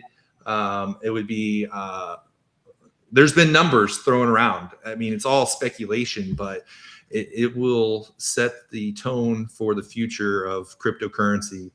And if we can achieve that, we can ultimately say that this is the second most important breakthrough in cryptocurrency history of all time, for sure. Yeah, I hope it works. And we'll do our best to promote it. You want to jump in, Awareness? Yeah, I mean, 1,000%, dude. The locks are crucial to us, and not just that. It does a different, I guess it's a different outlook or optic in general. When a community locks up 2 billion coins, and for those out there, we don't really talk about price and stuff like that. I mean, for the most part, every community member is more about the utility and what we got here. But for those out there that are worried, I'm sorry, what? Yeah, so I'm interrupting you again. But the XRP community is always talking about utility, but they're only focused on price. Yeah. So that's one beautiful thing about DigiByte, is that we have real world utility, and there's already places that accept DigiDollar right now. There's a couple people that have businesses out there that are actively doing it. So with that being said, a supply shock, it's in a sense of 2 billion coins. No one's ever done it, right? No one's ever seen something like this. It's close. We're talking about if executed properly, close to $6.5 million removed, and cryptographically removed too. This isn't something that, these order books, the liquidity bots are going to see this. Like, it's basically, 2 billion coins are now out of circulation supply, which would only therefore lead to a God knows what type of slippage, right? And whatever chart. Since another thing, we are, it's not a lot of places where you can actively get DigiByte right now. There's like crypto.com. You could do a couple of dexes out there that could swap. I believe it's OKX and Change now. Yeah, there's there's not a lot, right? And that's another thing to take consideration. The community executes this properly, and we make this happen. For those that are worried about the number, it could be a ridiculous God candle. And the beautiful thing about this is that, if people are out there are thinking, well, if you create a God candle, won't there be exit liquidity? Won't people? Well, that's not the truth, because these are time locks. So while you might think, if you're out there thinking, well, I'm going to sell, well, good luck, buddy, because everybody else that just time locked those 2 billion coins are going to strategic time locks for their outlook from here in 10 years, because they're not thinking, oh, yeah, I time locked 10 years and now those coins are gone. No, I'll be back in 10 years and look what my future looks like. And I'm going to need DigiByte to unlock this time lock. So for anybody out there that's like worried, community locks up 2 billion. And then what if someone's out there is going to try to sell? Well, good luck, first of all, trying to sell that, right? Because that pressure is going to be, I don't really know how these market makers will keep up. Maybe you'll see something around like 7% slippage, right? And then how quickly are these executions going to happen? Seeing as to DigiByte is a finite supply, there isn't going to be the same amount of circulating supply within all the exchanges at the moment of FOMO. So there, it's really this might be, and again, this is not financial advice, but to me, this is the safest play, and I call it the alpha play, that anyone out there could see as far as being an investor in crypto. Like, why wouldn't you be in DigiByte waiting to lock up as a community, show a different style of conviction, cause a supply shock, right? Really shake up the industry and bring everybody back to the level playing field. Or it's like, everybody has control, everybody's back to self-sovereignty.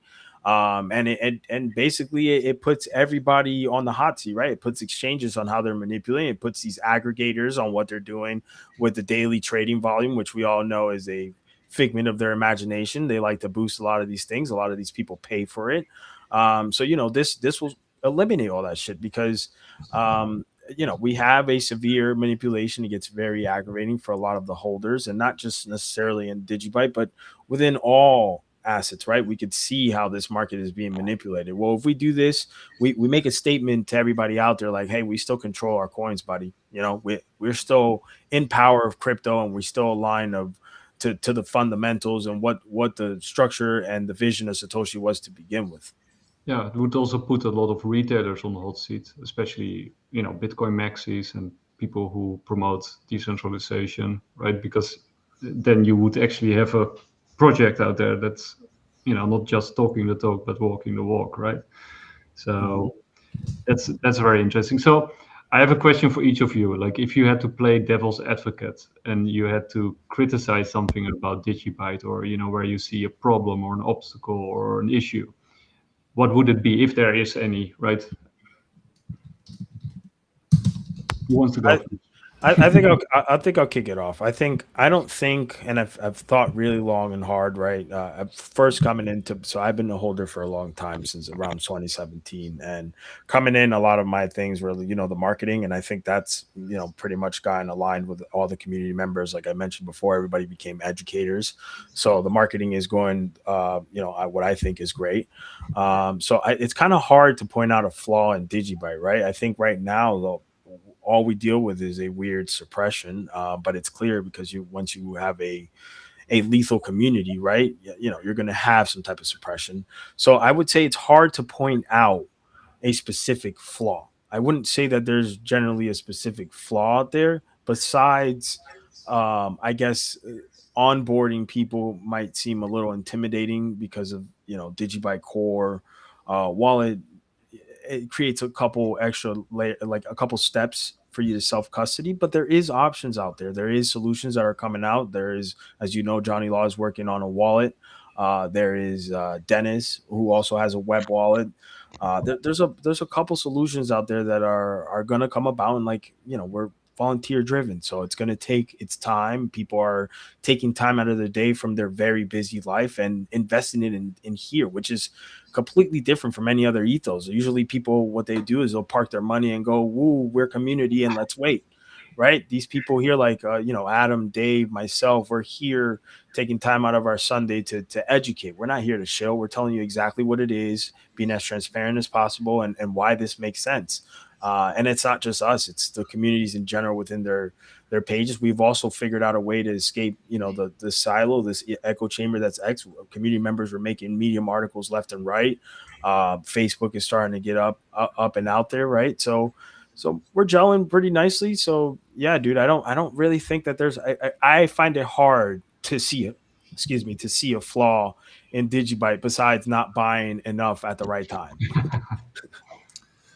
Yeah, 100%. Kind of shoot myself in the foot a little bit here. Like, should have sold my house. This is not financial advice, but sold my house, sold my dog, sold everything. But it's just, you just never know with these things. You just average in and just keep building. I see this opportunity as more, price is a thing, but more of creating that parallel financial system that we all want to see. We break free of all the control, that manipulation that these countries do. And I mean, I just think about all these really poor countries out there that could really use this system, and how powerful it could be, like putting our mark on history, of bringing this change, and from the shadows of a community, no company, no VC, no capitalist money, just volunteer driven, just for the people, by the people. I mean, it just gives me chills thinking about like where we are and where we're going and where we're at today and where we're going from here, and just sky's the limit. And hope people watching this video or watching our podcast can be inspired to join the DigiByte movement, to join arms with our community and get out there and start building with us and spreading the word and understand, have a better understanding what DigiByte's all about. And in our last episode, the one that I did last week with Fry, the DeFi expectations, there were two converts. Steve and Fry were both sort of like, oh, how can I get involved with DigiByte? So they're coming. They're coming. Yeah, it takes time. It takes time. We're not in a hurry. We've been here for going on 13 years. I think that Dave and AG probably would say the same thing. We're lifelong DigiByte people, and I think our own personal beliefs in life align with what the DigiByte community is doing, and it's been what's fair, what makes sense, and that's what brings me into this as well, because everything that we're doing just makes sense. You'll see me post about it, like after you've checked all the boxes of what DigiByte is and you cross compared what's happening with all these other projects, I think you realize that what everybody's commonly going to say is, wow, it's not flashy, it's not the fastest, but the foundation just makes sense. Everything makes sense of where we're going in cryptocurrency and decentralization, and how much momentum and where the community is and who's involved right now, and seeing things coming together every day. There's something new popping up of something being built, or another wallet, or somebody else saying they're willing to accept DigiByte as payment or DigiDollar as payment. It's just, everything just makes sense. And from a business owner, keeping things simple and easy makes sense as well. And I see this as, from a business owner standpoint, that this makes sense. I encourage all the watchers to dive in, let's do it. And let's change the world. And this is the platform for it, right here and right now. And another thing about our community that's so strong is, because we're 100% volunteers, people are taking their time, their blood, their sweat, and their tears, and the ups and the downs, more downs than ups, to continue to build with DigiDollar Awareness and Johnny Law with DigiScope Me. We've created these community bounties that help fund the DigiSwarm AI debugging of our blockchain, before we launched it, to make it the most strongest update probably in cryptocurrency right now, because of the Mythos AI that we used. But there's other bounties. We have a bounty for a legal opinion on to update our DigiByte legal opinion. We need to have a legal opinion for the DigiDollar, and so that we have a bounty. We've already raised, coming close to 2 million DigiBytes. I think we're at. Yep. So we're getting close to the 2 million mark, and that's going to help give to this information to institutions and other people who are interested, but then they want to see the legal framework behind it. And we're approaching those goals through volunteers donating that want to see future adoption, future integration by volunteers, by the community. And we're moving in the direction that the people want. Okay. We had a bounty that was up for me to go attend the Blockchain Futures Conference, which that was making some good headway with donations. I think we're 100,000 coins roughly there, but unfortunately the Blockchain Futures Conference was postponed and canceled.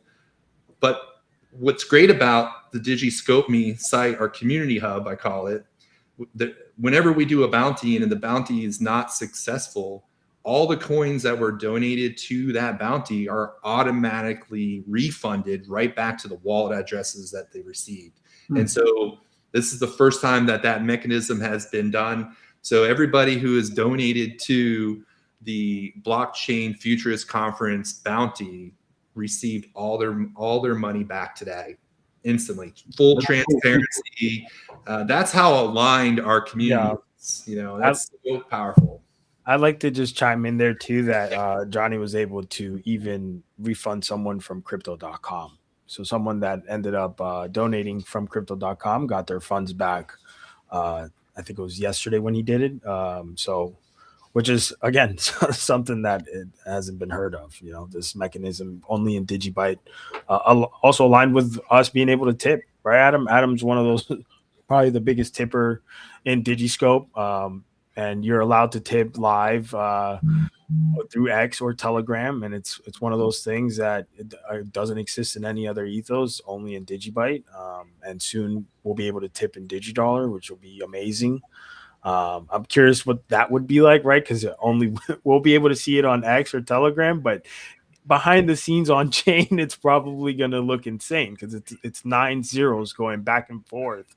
So that's going to be interesting. But yeah, sorry guys, I didn't mean to cut you off. Yeah, the tipping mechanism, where it's a simple tip. Like if I wanted to send you, Nick, some DigiBytes, all I would have to go to is make a post on X. I would type in DigiScope me, tip, your handle name, and how many DigiBytes I want to send you. And then within, less than a minute, you will have those DigiBytes in your account in DigiScope me. Or there's a couple different ways. So you can have a DigiScope me account, or you can put your DigiByte wallet address in the description of your channel page, and it'll send it there. You don't even need a DigiScope me account if you have your wallet address listed. So super easy, super fun. I've been using it more as a conversation builder. I've given away, I mean, I could look here. I've given away a sickening amount of DigiByte, and if DigiByte goes up to what I think it's worth one day, I'm probably going to cry. But here, let me see if my tip wallet. I've given away 1,560,525 DigiBytes. That's a lot.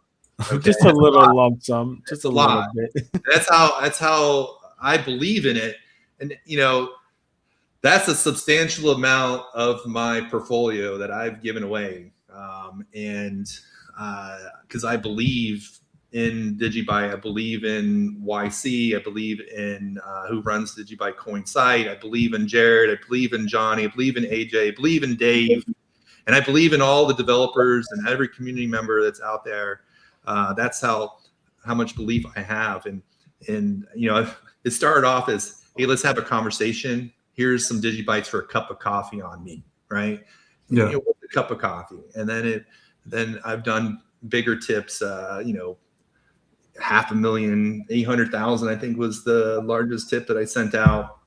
But it just shows proof of work, proof that DigiByte can live anywhere. It could live on Telegram, it could live on X, and we can use it as a tool to support creators on, if I see somebody create something super cool or something impactful for our community, I'll send them an appreciation. There was one of our community members that stepped back for a while and just kind of took a little break, and she was fantastic for us. She would follow up with articles, and she would recap things that we would say, and she did it in a fabulous way. And she came back, and I tipped her 777 as a lucky number, and I said, we're lucky to have you. And I tipped her 777 DigiBytes, and I mean, it seems kind of silly a little bit, but it's so important. It's so important to show appreciation to each other, and being appreciated is,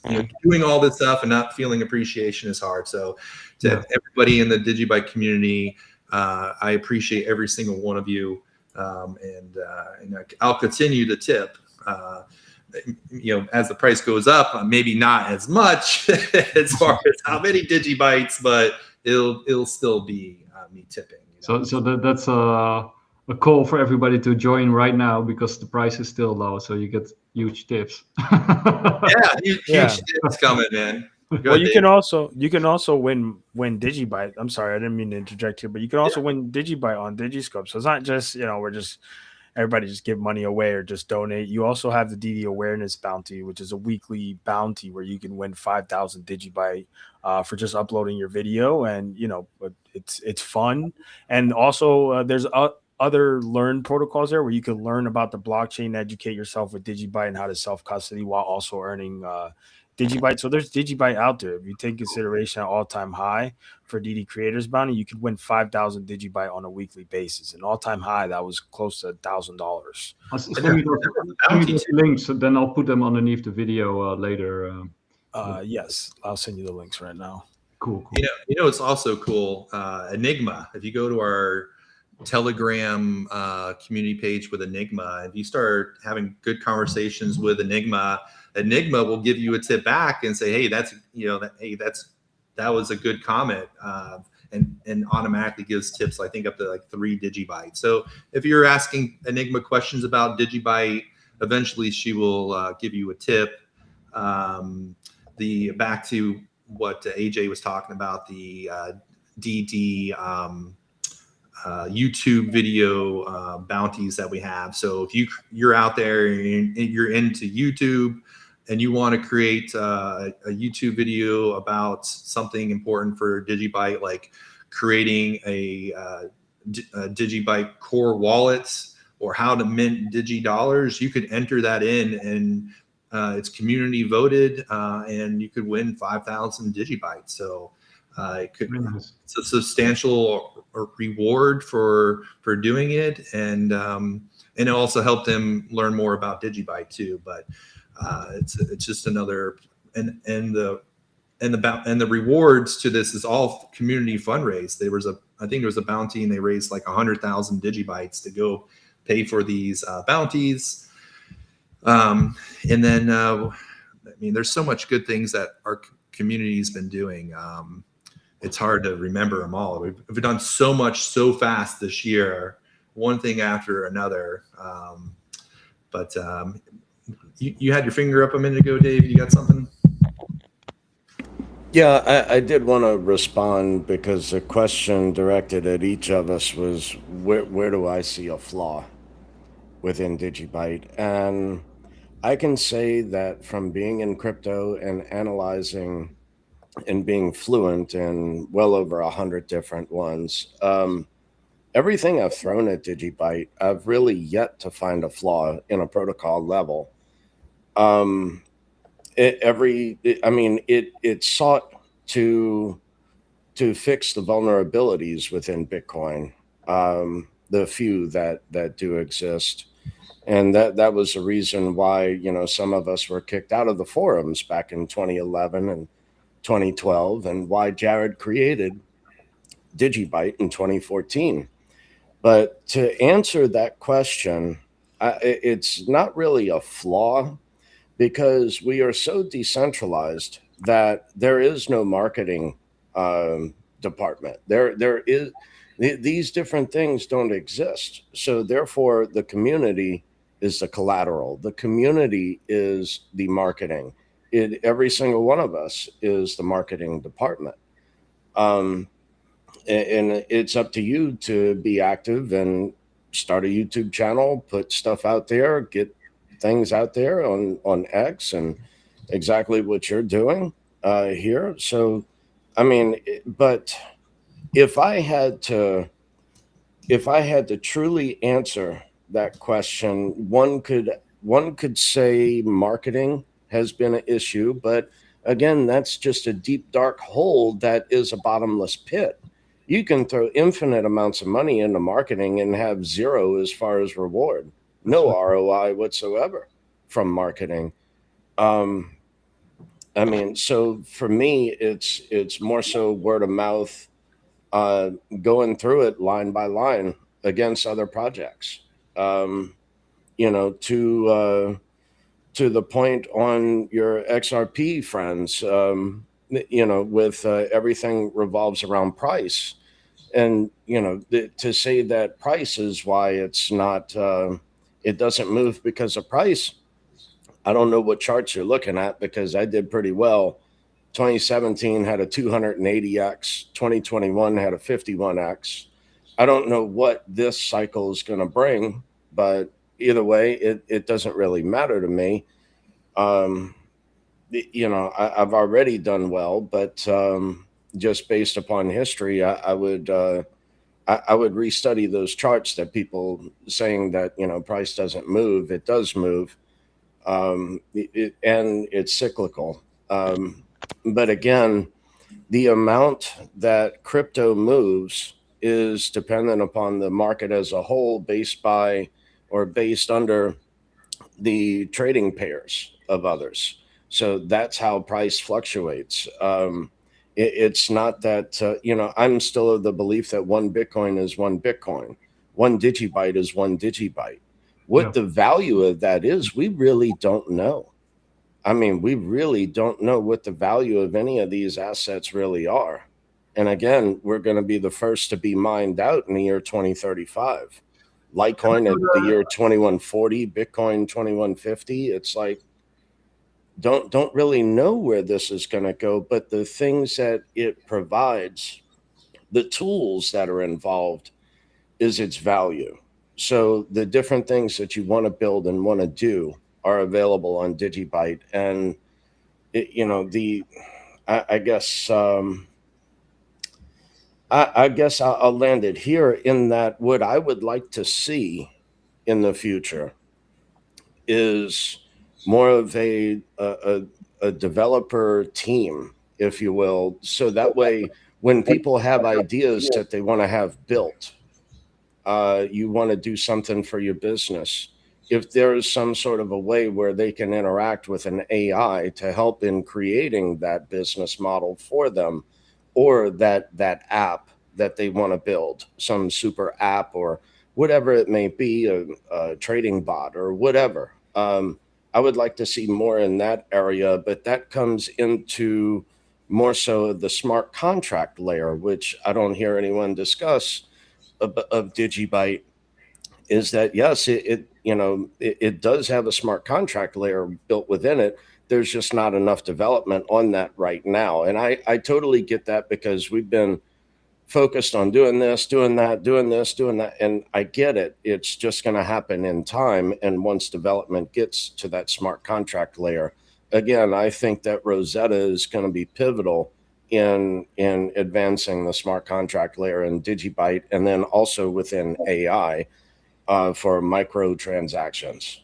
So, well, yeah, you know, on that, you know, I definitely want to see future adoption. I think everybody in the community wants to see it, and how we get there, you know, we'll definitely have our volunteers. And so this goes to why I started making a relationship with Fenix pools, right? So that the mining community could mine DigiByte, but a small portion of it would go back to a future treasury, because we all know we need money. Even though there's no company, there's no anything, we are a community, but it'd be nice to have the mining community giving back every time they hit a block.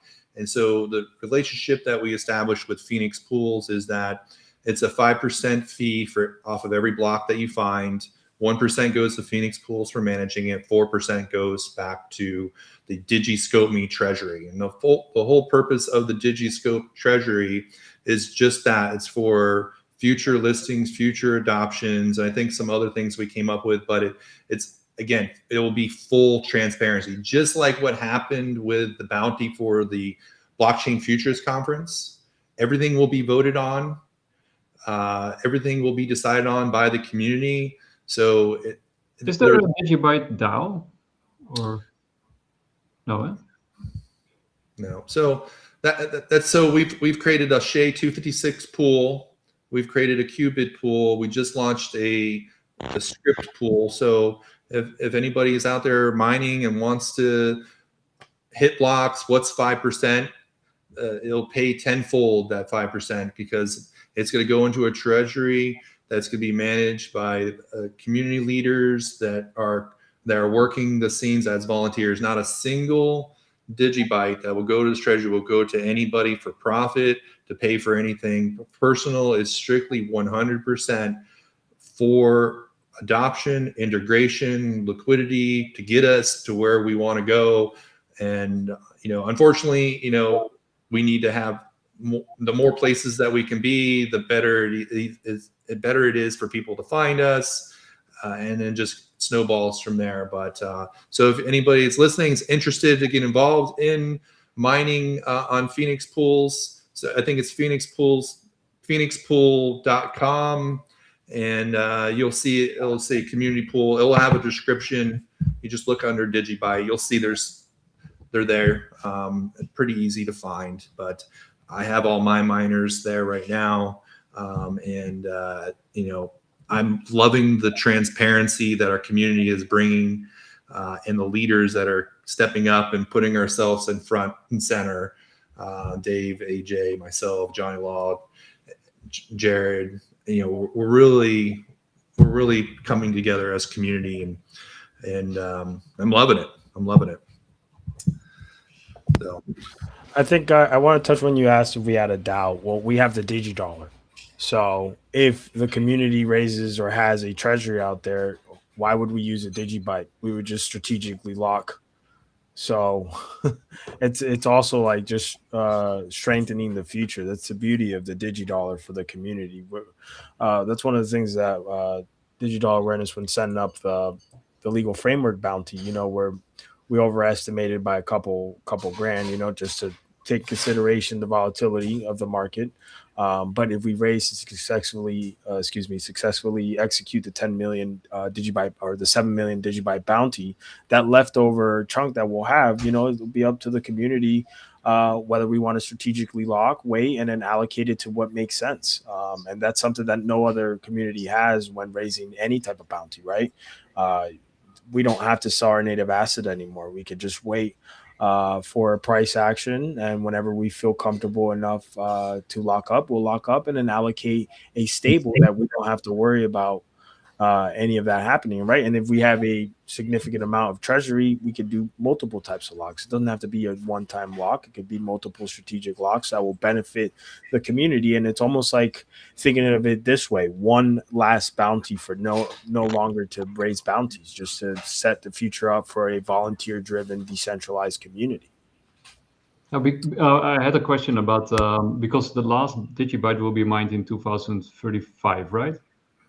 Yes. So I got two questions. Like the first one, do any of you know why they picked that specific date? And the second question is, does that have any impact on DigiByte, the future of DigiByte? Because there's like a lot of discussions in Bitcoin is like, what happens after the last Bitcoin is mined? And then there's Dave, go ahead. Yeah, so it's based on a 1,000 to 1 ratio to Bitcoin. So, and in order to not have a supply shock every 4 years is the 1% reduction in supply or mine supply every month.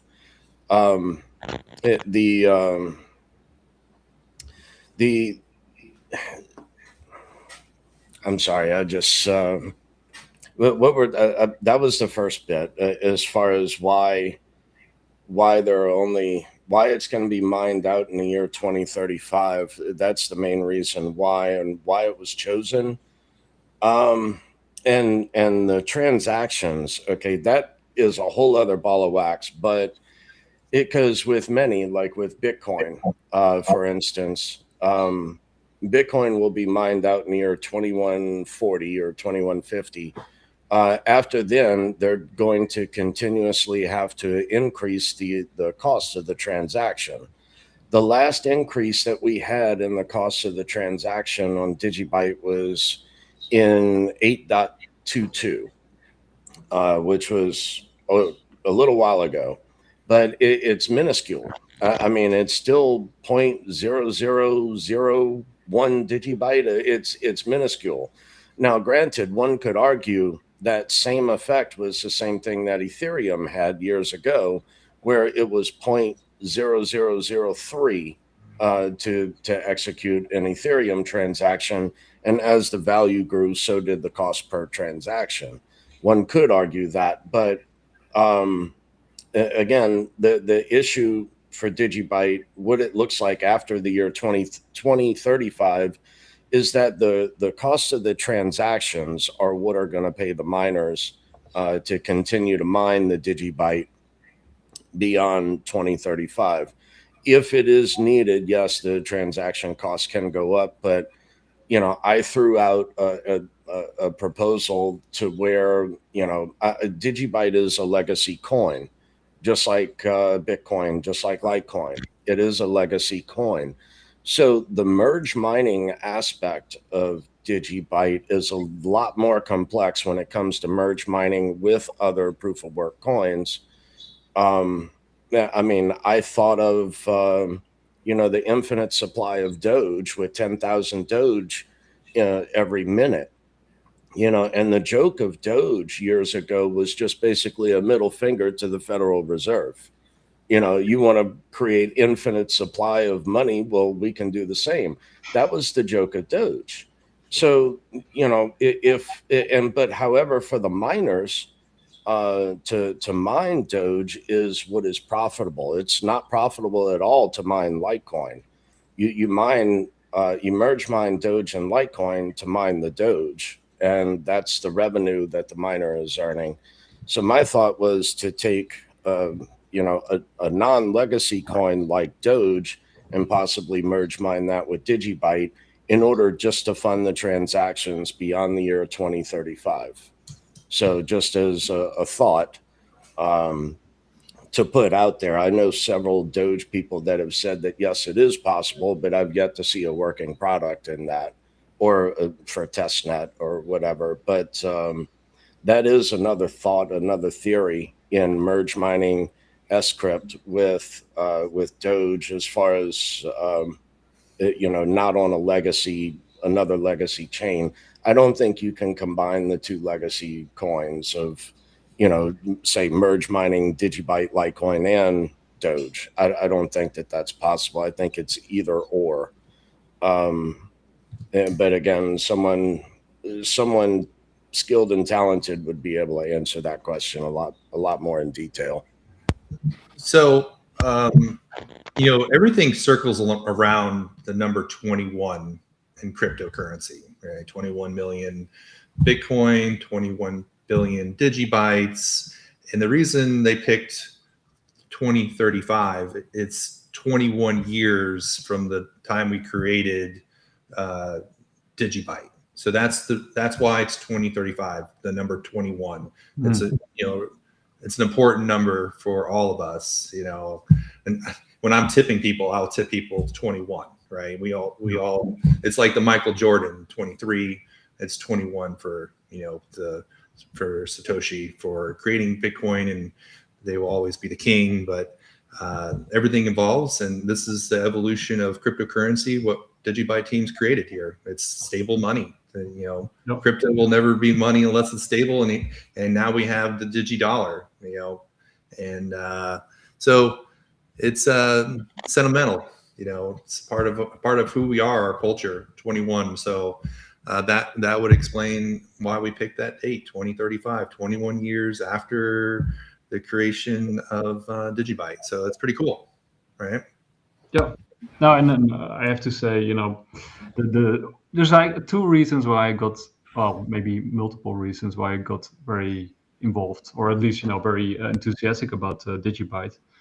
It's, first of all, it's the community. I've said it many times before, but, I like projects which have a very tight, very engaged, very positive community, and you guys are really there at the top, right? I mean, I also like Stacks. They also have a good community. I also like Decred, of course, have also a very tight community. Monero community is kind of sort of invisible, probably because of the nature of the project, which I can understand, which is probably their handicap, right? Because they're a privacy coin, so everybody wants to remain private. But I do like very healthy, engaged community. So that was one of the things that really attracted me to DigiByte and why I think it has a very bright future ahead of it. Like, people who are willing to self-sacrifice them, for the project and put their sweat, tears, blood into this to make it work. I think there's nothing more powerful than that. And the other thing that really got me interested in it was like a talk that Jared Tate did like many years back, where he sort of compared DigiByte to DNA and nature, and sort of spelled out the importance of redundancy within complex systems. And then I thought, like, okay, this guy knows what he's talking about, and that always stuck with me. And I even wrote an article. I think it was I think they're gone now. Wrongly X. I think John Purple Suede asked me to write an article, and then I said, like, yeah, okay, I'll write something on DigiByte. But anyway, so yeah, I'm really happy that you guys are on Bitcoin Live and talking about this. And then I called it Time Lock Nation because like you guys, I think people should lock up as much of their DigiByte as they can. Self-custody is key, as we always say. We want to decentralize, and we want to put something better in place than the current legacy system or the upgraded XRP system. No offense, XRP guys, but so guys, do you want to say anything before we wrap up? Definitely. I think I just wanted to add on to one of the questions that you had before, which was, what would the outlook be after the last DigiByte is mined? And I think it's a crucial thing to think about, specifically if you're a miner, because where would miners go then? Well, transactions are always going to exist, but the play has changed, right? For as a miner, those coins are virgin. If there's ever an incentive to mine DigiByte, would be right now, because as we all know, right, like, I'm going to lock up. I don't plan on selling my DigiByte, but there are those people that will probably sell their DigiByte, and for most part might be miners. Miners are always looking for a place to, get back their investment. They're always trying to look for some type of what do we call it, profit. So that being said, as a miner, yeah, I would mine the shit out of DigiByte right now, hoard those DigiByte coins, and if you're looking at 2035, you're more than likely going to be living off of transaction fees.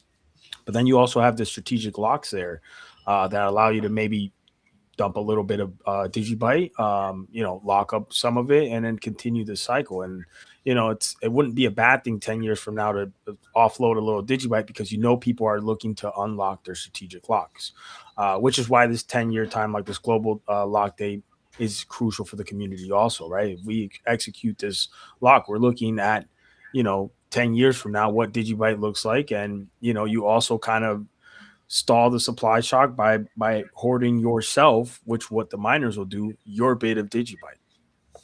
That's what I would like to say. And I'd like to thank you, Nick. Thank you for giving me the opportunity to hang out with you guys. This has been a great pod. I know that you're trying to segue out. I know it's probably late out there, but thank you, and thank you at Bitcoin Live for allowing DigiByte guys to sit here and educate the audience. Yeah, the Bitcoin ethos is, in essence, decentralized ethos, right? I mean, that's if you're a maxi, right, that's, I think, what you believe in. So any project that's pro decentralization is, I think, part of the family. So we've all been agnostic or non-exclusive on Bitcoin Live, and I'm just glad that you also accept sort of like a hybrid like myself within the community. So it's a pleasure. The pleasure is all mine. Yeah. So you need to sell your kidney before you sell your DigiByte. Just kidding. But guys, join us. Join the DigiByte community. DigiDollar took nearly 7 years to build, but only in 16 days, the community has already time locked 46 million DigiBytes. That's $171,000 in just 16 days. The technology is live, the collateral is growing, and the momentum is building. On September 17th is the global time lock day. Gives us an opportunity to show the world what's happening when a decentralized community comes together. DigiByte is the collateral. the DigiDollar is the liquidity and the communities is the infrastructure. So let's build together. And I know if you watched any of my videos about me, I always will tell people what I always say is like, get on your cheerleading outfit and get out there and tell everybody DigiByte's #1 blockchain in the world, because we are. There's no other blockchain doing what we're doing today, and the community is strong, and we're going to change the world together. So that was my ending, guys. But thank you for having me on, Nick. It was a blast. I look forward to future shows and putting a face to Dave over there. We've talked on the phone, and man, this is awesome. I really appreciate it. Super cool. Yeah, thank you for having us. And yeah, to anyone listening, go to DigiByte.io. To everything you want is right there. If you need a more of a broader brush, go to DigiByte.org and look at all the links there. But DigiByte.io has everything from DigiDollar to DigiHash, the whole inner workings. All of it is all right there. So please go take a look. Thank you much.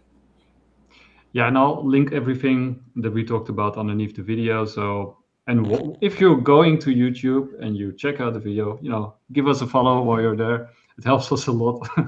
we're actually not putting any effort in promoting YouTube after what they did with us. So, but you know, if you have time, give us a follow and a like there.